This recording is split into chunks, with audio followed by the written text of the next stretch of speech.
Bonjour, c'est Gilles du site boursicoté.com. Voici l'analyse technique matières premières pour cette journée du jeudi 26 septembre 2013.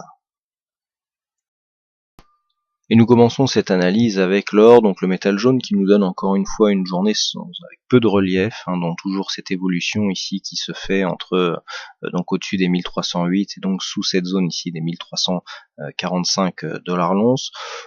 Toujours ici une neutralisation de la tendance avec un squeeze qui est en train de se former, ce resserrement ici de bande de Bollinger.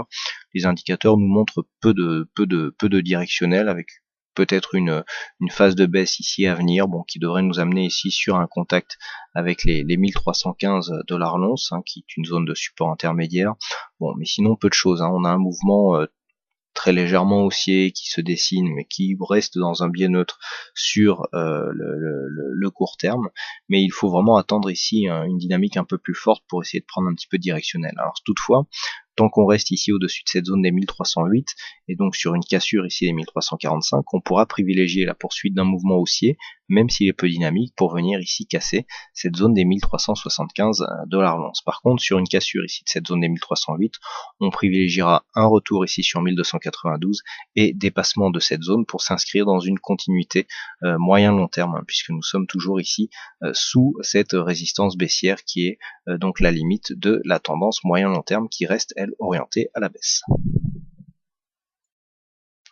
Sur le WTI, donc nous confirmons ici la continuité de ce mouvement baissier. Nous avions un objectif ici quasiment sur cette zone des 102,09. Alors cette zone qui fait office de support et serait semble-t-il légèrement plus haut, aux alentours des 102,20 $ le baril. Donc nous sommes ici dans une phase où suite à cette phase baissière et donc cette cassure de 104,58, les cours s'inscrivent ici dans un biais baissier avec des contacts donc peu appuyés sur la bande de Bollinger inférieure et des retours ici des points hauts quasiment sur la zone de moyenne mobile 20 exponentielle. Donc du point de vue des indicateurs, on est très peu volatile, donc ici on a une tendance qui, même si ça ne paraît pas ici sur ce graphe qui est peu puissante, mais qui est bien orientée à la baisse. Donc ici on attend un contact avec la zone des 102,09 $ le baril. Toujours une continuité baissière, mais attention, on pourra avoir des surprises avec notamment un début de divergence qui apparaît ici sur cette phase, puisque même s'il y a des plus bas, les indicateurs auraient tendance à remonter de plus en plus. Donc dans un contexte ici où la tendance est relativement faible, on peut s'attendre à une possibilité de retournement, mais par contre une cassure ici de cette zone des 102,09 nous donnerait un signal de continuité de tendance. Et enfin sur le Brent, nous avons une neutralisation totale, puisque hier nous pensions ici avoir un retour ici sur cette zone de retracement à 50% à 107,72. Le retournement s'est fait légèrement au-dessus de cette zone, on est revenu ici chercher un contact avec la moyenne mobile 20 exponentielle. Aujourd'hui donc peu de mouvements, on oscille autour de cette zone ici des 108,55. Donc pour l'instant ici le biais qui reste baissier, puisqu'on a des points hauts qui sont toujours de plus en plus bas.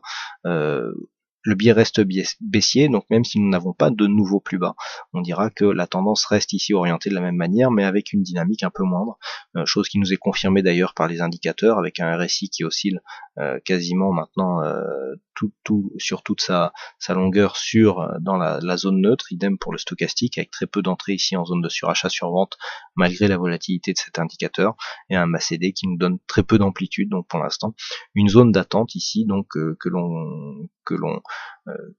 que l'on délimitera ici sur cette zone basse à 107,40 $ le baril et sur sa zone haute à 110 $ le baril. Voilà ce que nous pouvons dire donc sur cette analyse technique des principales matières premières. Il ne me reste plus qu'à vous souhaiter à toutes et à tous une bonne journée, bonne soirée, bonne chance dans vos prochains trades et on se donne rendez-vous dès demain pour d'autres analyses techniques en vidéo. Bonsoir à tous.